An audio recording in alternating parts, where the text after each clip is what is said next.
My name is Sarah Coleman, and today, I'm going to share something that completely changed my life. It's taken me a long time to find the right words, and honestly, I'm still struggling to convey the depth of what I experienced.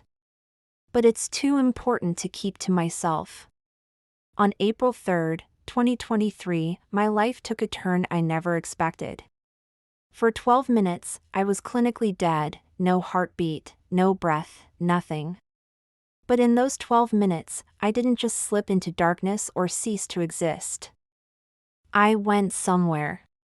Somewhere so real, so profound, that even now, I'm still processing it. This wasn't just an experience meant for me. It was a message for all of us, a wake-up call, a glimpse of what's coming, and a reassurance that there is so much more beyond this life. But before I get into that, let me tell you a bit about who I am. I've been an emergency room nurse for over a decade. My world has always revolved around science, facts, and tangible realities.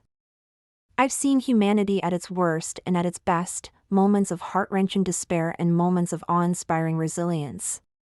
If you'd told me even a year ago that I'd be sitting here, sharing a story about meeting Jesus and being shown glimpses of the future, I would have thought you were crazy.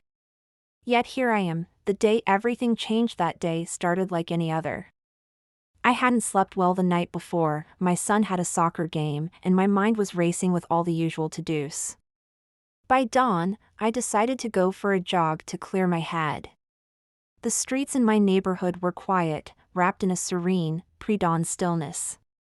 A light fog hung in the air, and everything felt crisp and calm. I remember glancing at my watch. It was 5:12 a.m. Just a routine morning, or so I thought. Then it happened. I don't remember the impact itself.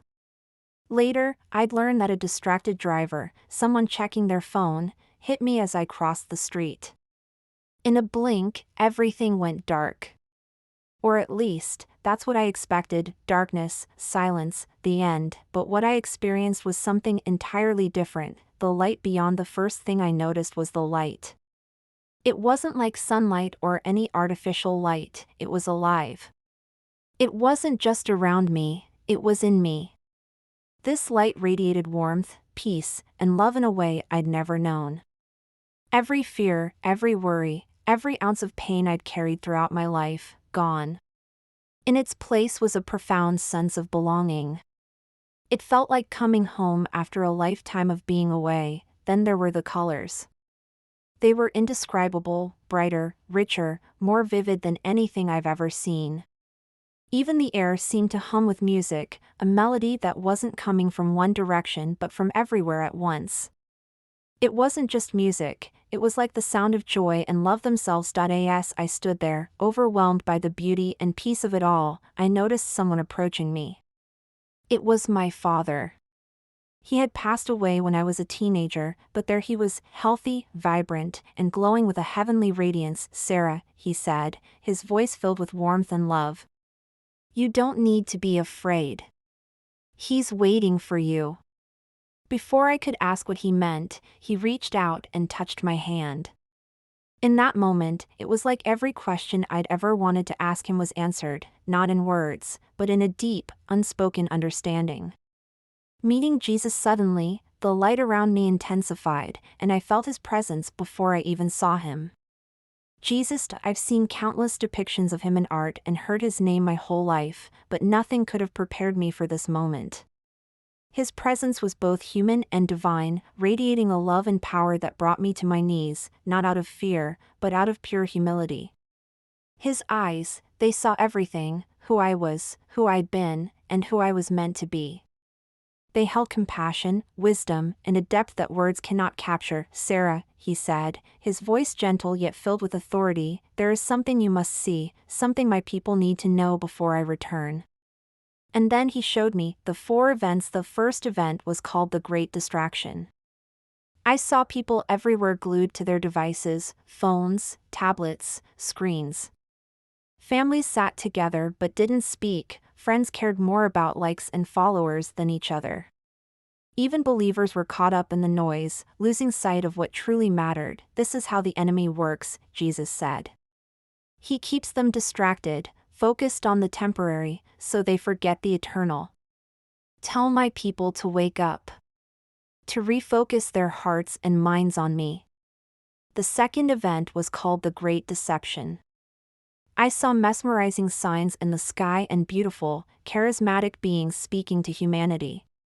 They promised peace, unity, and enlightenment, but their words were laced with lies. Even strong believers were drawn in. These are not of me, Jesus said.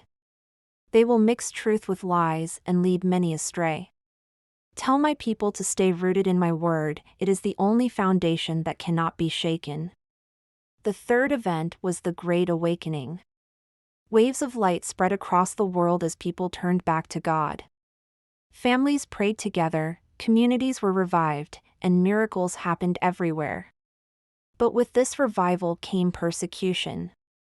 Believers were mocked, attacked, and even killed for their faith. My Spirit will move powerfully in these days, Jesus said. But the cost of following me will be great. Tell them to stand firm, their reward is eternal. Finally, he showed me the great return. The sky split open, and Jesus appeared in glory, surrounded by legions of angels. The entire world stopped. Every knee bowed, and every tongue confessed that Jesus is Lord. For some, it was a moment of awe and worship. For others, it was a moment of terror. This is what awaits, he said. Tell them I am coming soon. Tell them to be ready, for no one knows the day or the hour. The message. As the vision faded, I found myself still kneeling before him. His gaze never wavered, and his words etched themselves into my heart. Sarah, he said, the world is entering a time unlike any it has known. But remember this, I am always with you. My love is unchanging, and my promises are unbreakable. Even in trials, those who trust in me will find peace beyond understanding. Go back.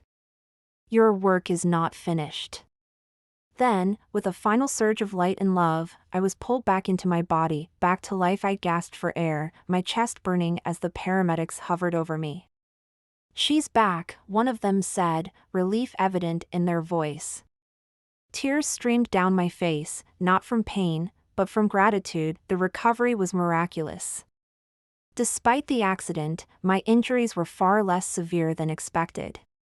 Doctors called it unexplainable. But I knew the truth. Now, I share this story not because it's easy but because it's necessary. Jesus is calling us to wake up, to refocus, to prepare. He's coming soon, and I'm here to tell you, we are not alone. He is always with us.